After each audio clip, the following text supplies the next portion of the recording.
Ejensiin geejjibaa bulchiinsa magaalaa Adaamaa konkolaachistootaa fi hojjettoota hirmaachisuun duulaan buufata konkolaataa Piikook qulqulleesse. Itti gaafatamaan ejensii geejjibaa bulchiinsa magaalaa Adaamaa obbo Makuriyaa Shumii kaayyoon duula qulqullinaa kun ayyaana Faasikaa sababeeffachuun buufataaleen konkolaataa iddoo tajaajilamtoonni hedduu seenanii itti ba'an waan ta'eef buufata konkolaataa xuriiwwanii fi balfa adda addaarraa bilisa gochuuf duula qulqullinaa gaggeeffamedha jedhu. Buufanni har'a nu irratti argamne kun buufanni Piikook hawaasa lakkoofsan guddaa ta'e ayyaanaaf gara maatiitti warra deeman warra sochoosu kana sababeeffachuudhaan tokkoffaa iddoo qulqulleessine iddoo qulqulluu irratti hawaasa keenya simachuudhaaf lammaffaa qulqullina kosii qofa miti jechuudha kan qulqulleessine konkolaattota tirfii fe'an tirfii kafalchiisan akkasumas magaala keessatti sochii baajaajii fi taaksii torbee kana booda hanga ayyaanaatti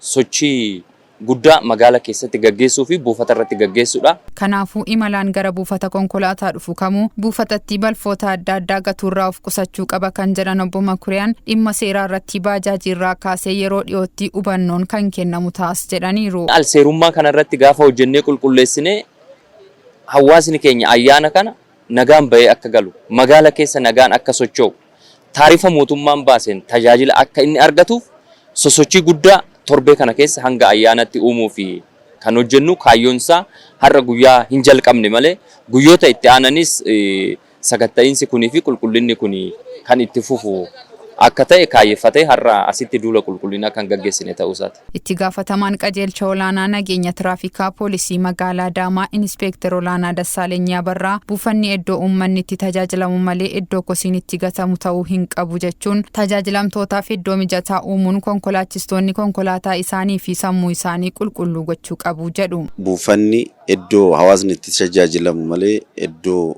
balfitti gatamu miti. Kanaaf wal qabatee hawaasni keenya iddoo qulqulluutti qulqullina qabuu fi haala gaarii jiru irratti keessummaa kan inni danda'u. Konkolaachistoonni immoo bifuma kanaan balfa buufata kana keessa jiru qulqulleessinee jirra. Konkolaataanis konkolaataa isaa akka inni qulqulleessu. Uummata kana tajaajiluudhaaf immoo sammuu isaallee yaada isaa deeffatee of qulqulleessee hawaasa keenya akka inni tajaajilu asumaan ergaa akka dabarsuuf. Kana malees jedhu Inspektar Olaanaa Dassaaleny sababa ayyaanaatiin konkolaachisaan kamuu darbaa fe'uu fi taarifaan ala imalaa kaffalchiisuurraa of qusachuu qaba jechuun imalaan immoo heeruu kennuun mirga ofii kabachiisuu qabas jedhaniiru. Ayyaana kanaan wal qabatee immoo hawaasni keenya godinatti godinarraa aanatti yeroo inni socho'u sochiin geejjibaa yeroo inni itti baay'atu kanaan wal qabatee konkolaachistoonnis seera uniformii geejjibaa eeganii darbaa fe'uurraa of qusatanii taarifaa ol hawaasa keenya irratti dabaluurraa of qusatanii beeltii isaanii hidhatanii ariitii hiyyamameef sanaan konkolaachisanii of eeggannoo barbaachisaa ta'e hunda guuttatanii yoo konkolaachisan balaa hir'isuun ni danda'ama.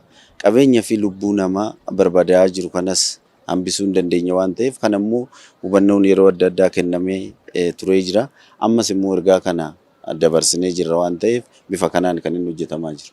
Buufataalee konkolaataa iddoo ija namaaf tolanii fi miidhagan gochuun ga'ee keenya waan ta'eef bifa itti fufinsa qabuun ni qulqulleessina jechuun yaada kan kennan immoo kanneen duula qulqullinaa kana irratti dubbifne tokko. Uummanni iddoo qulqulluu ta'e keessatti qulqullinaa waan argatuuf iddoo kana xiyyeeffannaadhaan jalqabnee jirra jechuudha. Fuula durattis akkasuma qulqulleessuudhaaf karoora qabanne keessaa har'a tokkonnee kan raawwannedha.